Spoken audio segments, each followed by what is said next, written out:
Hello students, आप सभी लोगों का हमारे यूट्यूब चैनल पे और मैथ्स में बहुत बहुत स्वागत है। हम लोगों ने इस वीडियो सीरीज़ की प्रीवियस वीडियो में देखा था, पिछले वीडियो में, कि वहाँ पर पी सीरीज टेस्ट या हार्मोनिक टेस्ट से किसी सीरीज को कैसे पता करते हैं कि कोई सीरीज कन्वर्जेंट है या डाइवर्जेंट है। अभी हम लोग आज कंपैरिजन टेस्ट के बारे में पता करेंगे कि कंपैरिजन टेस्ट से किसी सीरीज के बारे में कैसे पता लगाएंगे कि वो सीरीज एक्चुअली में कन्वर्जेंट है या डाइवर्जेंट है। दोस्तों, कंपैरिजन टेस्ट जो है उसका स्टेटमेंट क्या है, मैं यहाँ लिख देता हूँ। इफ़ यू एन एंड, यहाँ पे मैं सिग्मा यूज कर देता हूँ, u N and V N are two given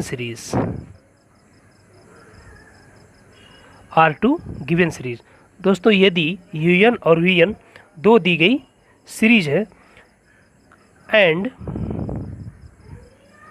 limit n tends to infinity u N upon we n. ये यू एन और वी एन क्या है दोस्तों? यू एन जो है इस सीरीज का nवां टर्म है और वी एन जो है वो इस सीरीज का nth टर्म है। वो दोनों का भाग देने पर जो nth टर्म के यू एन का और वी एन के nth टर्म का भाग देने पे उसमें n टेंड्स टू इन्फिनिटी करके उसकी लिमिट को निकाला जाएगा। और यदि ये चीज़ फाइनाइट वैल्यू देती है, अगर ये चीज़ finite and non zero value, मैं इसको लिख देता हूँ, and non zero, finite and non zero, बात एक ही है, इसको लिख करके लिख देता हूँ मैं, फाइनाइट एंड नॉन जीरो। अगर ऐसी कोई चीज़ आती है तो ऐसे कंडीशन में देन सीरीज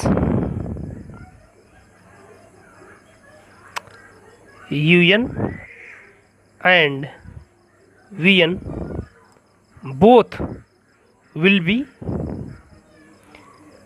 convergent,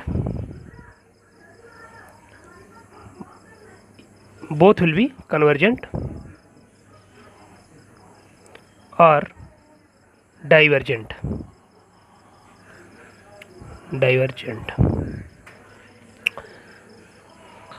इसका मतलब ये हुआ दोस्तों कि यूएन, मैं एक बार इसको डिटेल में समझा देता हूँ आप लोगों को। यूएन और वीएन दो सीरीज हैं, वो मैं अलग से लिख देना चाहता हूँ यहाँ पे कहीं, इसको मैं प्रूफ अलग से भी करूँगा, समझाने के लिए आप लोगों को यहाँ लिख रहा हूँ। यूएन इस टाइप से है दोस्तों, सिग्मा लगाने के बाद ये हो जाएगा UN plus U2 plus U3 plus and so on, समझ रहे हैं? ये बढ़ता ही जाएगा, अनंत तक जाने वाला है। और यंत्र का मतलब है इसका यूएन कहीं बीच में आएगा, यूएन बीच में आएगा। बट अभी जो सिग्मा यूएन लगा है तो ये इतना ही कहीं है, लेकिन ये सीरीज जो है दोस्तों इनफाइनाइट तक जाने वाली है। इसी तरह वीएन जो है V1 plus V2 plus V3 plus and so on v n, और उसके बाद भी जाएगा, लेकिन nth टर्म जो उसका होगा क्या होगा दोस्तों? वीएन होगा। इस तरह से ये सीरीज है। अब हमें ये देखना है कि इनका जो दोनों का ये जो स्टेटमेंट के अकॉर्डिंग हम यहाँ बात कर रहे हैं, कह रहा है कि if U N and V N are two given series and limit N tends to infinity of U N upon we N is equal to finite और नॉन जीरो वैल्यू अगर प्रोवाइड करता है, then series you N and we N both will be convergent और divergent, vice versa. मतलब अगर UN convergent होगा तो VN भी कन्वर्जेंट होगा, अगर यूएन डाइवर्जेंट होगा तो ये भी डाइवर्जेंट होगा। जैसा कि ये कह रहा है बोथ विल बी कन्वर्जेंट और डाइवर्जेंट, दोनों जो होगा या तो कन्वर्जेंट होंगे दोस्तों या डाइवर्जेंट होंगे, अगर ये कंडीशन फॉलो कर रहा है तो। अब मैं इसके प्रूफ की बात कर लेता हूँ। एक्चुअली में इसका प्रूफ क्या हो गया, तो स्टेटमेंट हो गया, हम प्रूफ देखते हैं ये बात सत्य है या नहीं, इसकी सत्यता की जांच करेंगे। इसकी सत्यता की जांच करने के लिए हम मान लेते हैं कि ये जो यूएन है यहाँ पे हमने ऑलरेडी एक्सप्रेस कर रखा है, इसका nth टर्म जो क्या है दोस्तों? यूएन है, nth टर्म यूएन है। और हम इसको डिवाइड करते हैं, इसको डिवाइड करेंगे फर्स्ट टर्म से उसके फर्स्ट टर्म को और उसके सेकंड टर्म से इसके सेकंड टर्म को, ठीक है दोस्तों, इस तरह से हम डिवाइड करेंगे तो पाएंगे UN upon VN and U2 upon V2, U3 upon V3, और इस तरह से n तक अगर हम भाग देते जाएंगे तो पाएंगे UN अपॉन VN, जो कि सारे क्या होंगे दोस्तों, फाइनाइट नंबर होंगे, जो कि क्या होंगे, फाइनाइट नंबर होंगे। इस तरह से मैं लिख देता हूँ प्रूफ में, after division of UN by VN with corresponding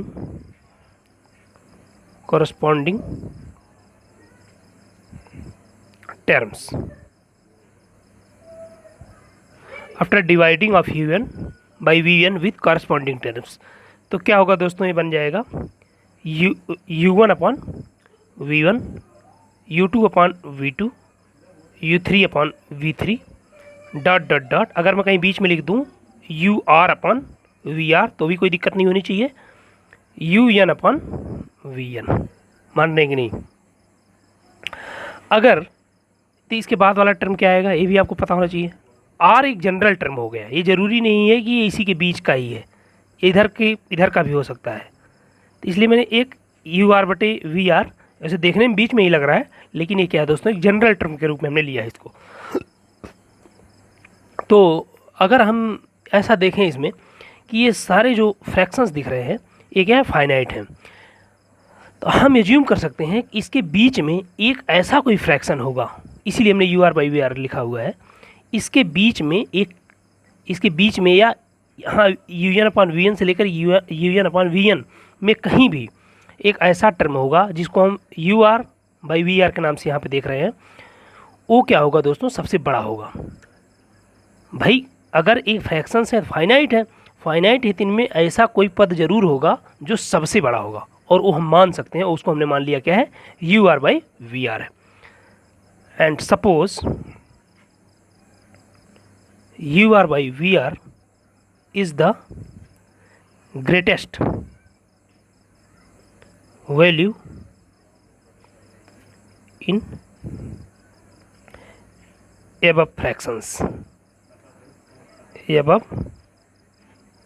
fractions, दोस्तों इन सारे भिन्नों में सबसे बड़ी भिन्न अगर कोई है तो UR बाई VR है, हमने मान लिया है। कहीं होगा, हो सकता है यही U3 बाई V3 हो, तो यही हो जाएगा UR बाई VR। तो अगर ये बड़ा है सबसे, तो इसकी वैल्यू मैं पुट कर देता हूँ। अगर कोई चीज़ बड़ी है, UR बाई VR देखने में थोड़ा बड़ा लग रहा था, इसको भाग देने के बाद मान लेता हूँ मैं, क्या आ जाएगा, U आ जाएगा, केवल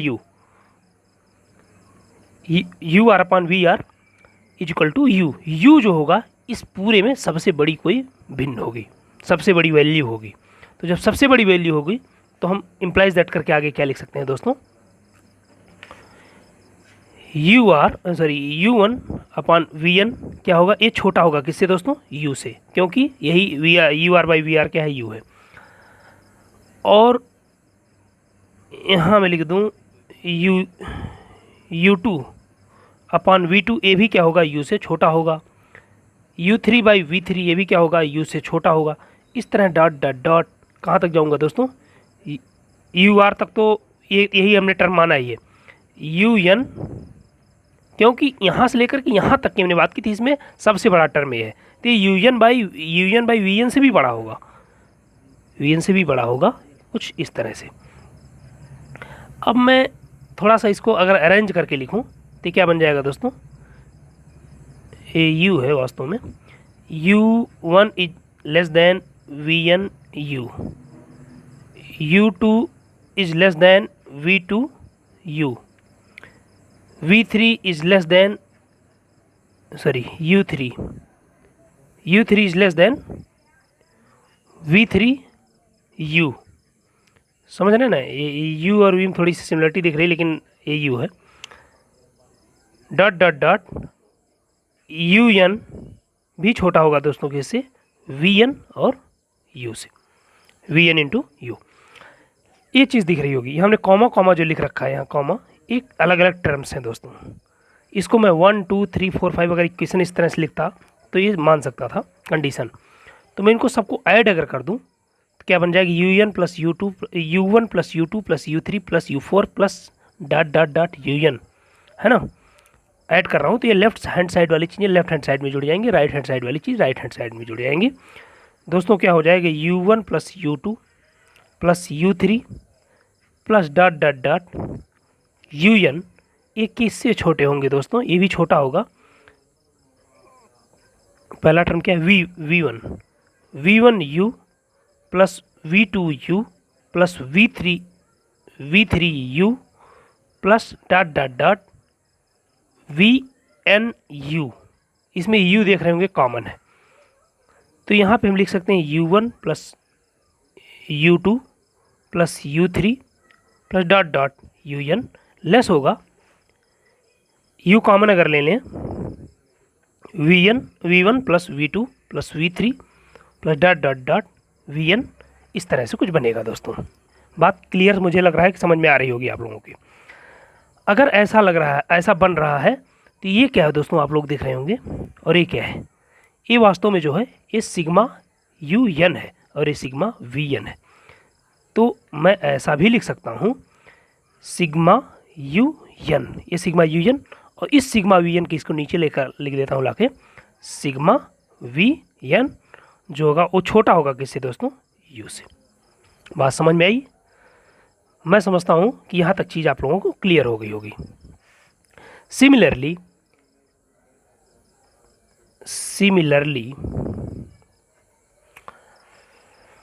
अगर मैं इसको ग्रेटेस्ट टर्म लिया था UR/VR को, UR/VR को जिसको हमने नाम दिया था यहाँ पे कहीं U नाम दिया था, इसी तरह इस पूरे टर्म्स में एक कोई जो टर्म होगा वो बहुत छोटा होगा, सबसे छोटा होगा। इस पूरे टर्म्स में क्या होगा दोस्तों, एक टर्म U डैश में मान लेता हूँ। सपोज सिमिलरली मैं कह रहा हूँ, आगे लिख देता हूँ, suppose U dash is the least value fraction, least value fraction in amongst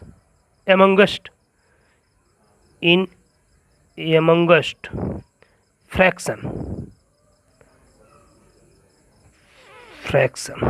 given above दोस्तों, है ना। जो ऊपर दिए गए हैं फ्रैक्शन में मैं मान लेता हूँ U डैश क्या है, सबसे छोटा कोई जो है वैल्यू है, सबसे छोटा वैल्यू है। तो दोस्तों इस तरह से क्या हो जाएगा, जब सबसे छोटा वैल्यू होगा तो जो चीज़ हमने यहाँ पे इज लेस देन U से जो चीज़ें सबसे छोटी थी, ये क्या होंगी, सारी चीज़ें क्या होंगी, U डैश से क्या होंगी, बड़ी होंगी। तो यही वाली कंडीशन हम उलट करके इसी तरह प्रोसेस करेंगे आप, जैसे हमने यहाँ पे किया है। चूँकि ये U सबसे बड़ा था, यहाँ पे U डैश क्या होगा, सबसे छोटा होगा, तो ये वाला चिन्ह ऐसे लग जाएगा। और ये वाला जो हमें चीज़ मिली है यहाँ पे, क्वेश्चन नंबर 1 के हम नाम दे रहे हैं इसको कंडीशन 1, तो सिमिलरली क्या होगा, हमें ऐसे मिल जाएगा sigma UN upon sigma VN। ये दोस्तों क्या होगा, बड़ा होगा किससे, U डैश से, क्योंकि हमने पहले ही बताया U डैश क्या सबसे छोटा है, सबसे छोटा टर्म है। मैं आगे लिख देता हूँ, एक्चुअली आप बैक जाकर के वो चीज़ें देख सकते हैं।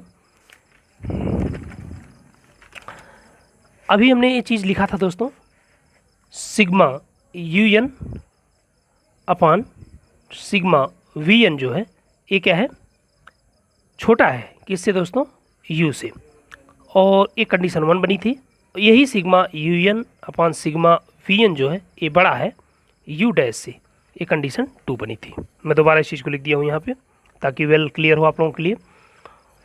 अब इस कंडीशन और इस कंडीशन से देख सकते हैं फ्रॉम 1 और 2 से, तो हम क्या लिख सकते हैं, UN sigma UN upon sigma VN, ये लेस होगा किससे दोस्तों, U से, और ये बड़ा होगा किससे, U डैश से। यहाँ तक मुझे लगता है कि आप लोगों की बात बिल्कुल समझ में आ गई होगी कि ये चीज़ जो है इससे बड़ी हो, इससे छोटी होगी, और ये चीज़ इससे U डैश से बड़ी होगी।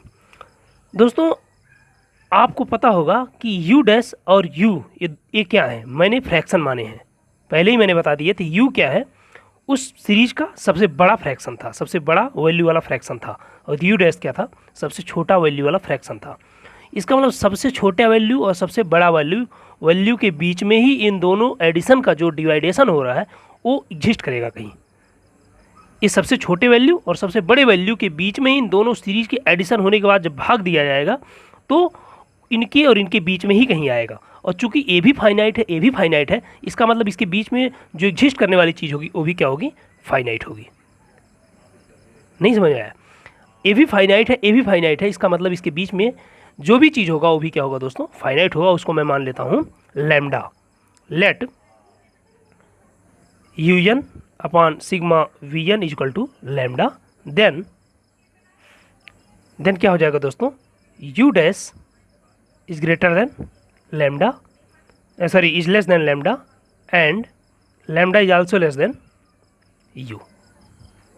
बात मैं समझता हूँ आप लोगों को समझ में आ गई होगी कि जो है ये यू डैश होगा ये लैम्डा से छोटा है। लैम्डा मतलब एक खास क्वांटिटी हमने ले लिया, और वही लैम्डा जो होगा दोस्तों यू से छोटा होगा, वही लैम्डा यू से छोटा होगा। इसका मतलब ये चीज़ जो है इसको मैं कंडीशन 3 मान लेता हूँ। तो यहाँ से ये तो एक कंडीशन जस्ट ऐसे आई कि आप लोगों को समझने के लिए कि जो लैम्डा होगा इसके और इसके बीच में कहीं बिलोंग करेगा। हमें खास चीज़ ये जो है क्योंकि हमें क्या मिल गया है, ये भी एक फाइनाइट वैल्यू मिल गई, क्योंकि ये फाइनाइट के बीच में फाइनाइट। तो यहाँ से मैं लिखता हूँ फ्रॉम 3 से सिग्मा यू एन जो होगा दोस्तों क्या हो जाएगा, क्रॉस मल्टीप्लिकेशन अगर करेंगे तो लैम्डा सिग्मा वी एन, ये चीज़ बनेगा। Sigma U N is equal to lambda sigma V N. अब मुझे ये बताइए कि अगर ये चीज़ डाइवर्जेंट होगी, अगर वी एन डाइवर्जेंट होगा तो यू एन भी डाइवर्जेंट हो जाएगा। दिख रहा है कि नहीं? ये तो आर्बिट्रेरी कांस्टेंट के रूप में एक मतलब जैसे समझ सकते हैं जैसे स्वेक चर राशियाँ होती हैं, चर राशियाँ, उसी तरह से एक फाइनाइट वैल्यू है। बस ये हिलने डुलने वाला नहीं है, एक वैल्यू हमने रख दिया जो उसमें से उठा के वहीं फिक्स हो जाएगा। अब ये बताइए ये जो यूएन अगर सिग्मा यूएन अगर डाइवर्जेंट होगा तो ये भी डाइवर्जेंट हो जाएगा दोस्तों, क्योंकि डाइवर्जेंट इस इक्वल वाला साइन क्या बता रहा है, ये डाइवर्जेंट होगा तो ये भी डाइवर्जेंट हो जाएगा, ये कन्वर्जेंट होगा तो ये भी कन्वर्जेंट हो जाएगा। From this condition it is very obvious है ना, it is very clear that when Vn is divergent then sigma un will also divergent, है ना दोस्तों। And when Vn is convergent then sigma un will also convergent। कोई दिक्कत नहीं होनी चाहिए मेरे समझ से, क्योंकि ये चीज़ आप लोग यहाँ से थारोली देख सकते हैं। एक बार फिर से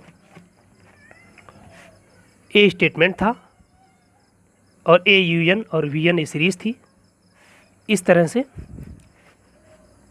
और ए इसका प्रोसेस था हमें U N upon V N find out करने का, जो कि लेस हुआ यू से। और सिमिलरली हमने यही चीज़ दोबारा प्रोसेस करनी पड़ेगी जब हम यू डैश को सबसे छोटा मान लेंगे, तभी कंडीशन जो ए लेस देन वाला था इज ग्रेटर देन लग जाएगा और ये रिजल्ट हमें मिलेगा। और इस दोनों रिजल्ट की सहायता से हम दोस्तों ये चीज़ कह सकते हैं कि यू एन जो होगा is equal to lambda V N होगा सिग्मा के साथ। तो वी एन अगर डाइवर्जेंट होगा तो ये भी डाइवर्जेंट होगा, अगर ये कन्वर्जेंट होगा तो ये भी कन्वर्जेंट होगा। अब रही बात इसका फ़ायदा क्या है, इसको हम कुछ क्वेश्चन सॉल्व करवाएंगे दोस्तों। उसमें बताएंगे कि ये सीरीज जो होगी एक दिया रहेगा, यूएन और वीएन में से एक सीरीज दिया रहेगा, और दूसरी सीरीज जो हम मानेंगे उसको ऑक्सिलरी सीरीज बोलेंगे, और उस सीरीज को इस हिसाब से मानेंगे कि उसी से मिलती जुलती सीरीज होगी। जैसे यूएन का जो सीरीज होगा जिस टाइप से लिखा होगा उसी टाइप से, उसी से रिलेटेड, मतलब अगर यूएन का कोई सीरीज हम दे देते हैं, जैसे यहाँ पे मैं लिख देता हूँ दोस्तों, अगर यूएन कोई सीरीज 1/n/n स्क्वायर मतलब 1/n है, इस टाइप से है, तो दूसरी सीरीज जो होगी इसी से मिलती जुलती कुछ लेंगे। उसके हाईएस्ट वैल्यू जो होगी इसके न्यूमरेटर में और इसके डिनोमिनेटर में, उसी से संबंधित एक दूसरी सीरीज की क्या करेंगे हम कल्पना करेंगे, और उसको दोनों को भाग nth टर्म दोनों क्या करेंगे nth टर्म के भाग देंगे, और nth टर्म से भाग देने के बाद दोस्तों उस पर लिमिट चढ़ाएंगे, limit n tends to infinity कराएंगे। अगर वैल्यू फाइनाइट आ जाएगी तो क्या होगा, दोनों कन्वर्जेंट होंगे या दोनों डाइवर्जेंट होंगे। अब हम अलग अलग चेक करेंगे कि हमारा जो हमने सीरीज माने थी, जो कल्पना किया था हमने, वो सीरीज एक्चुअली में हमारी कन्वर्जेंट है या डाइवर्जेंट है, वो हम चेक कर लेंगे n टेंड्स टू इन्फिनिटी डाल करके। अगर वो वाली सीरीज हमारी इन्फिनिटी में डाइवर्जेंट मिलती है तो दूसरी सीरीज भी ऑब्वियसली डाइवर्जेंट होगी। हमारी ऑक्सिलरी सीरीज को अगर हम चेक करने के बाद पता कर पाते हैं कि वो हमारी सीरीज कन्वर्जेंट थी, तो हमें ये भी क्लियर हो जाएगा कि दूसरी सीरीज भी क्या है दोस्तों, कन्वर्जेंट है। मैं आशा करता हूँ कि आप लोगों को ये थ्योरम बिल्कुल समझ में आया होगा, टेस्ट समझ में आया होगा। अब आगे हम इससे रिलेटेड, इस पे आधारित कुछ क्वेश्चन सॉल्व करवाएंगे। तब तक के लिए धन्यवाद दोस्तों। Thank you very much for watching my videos.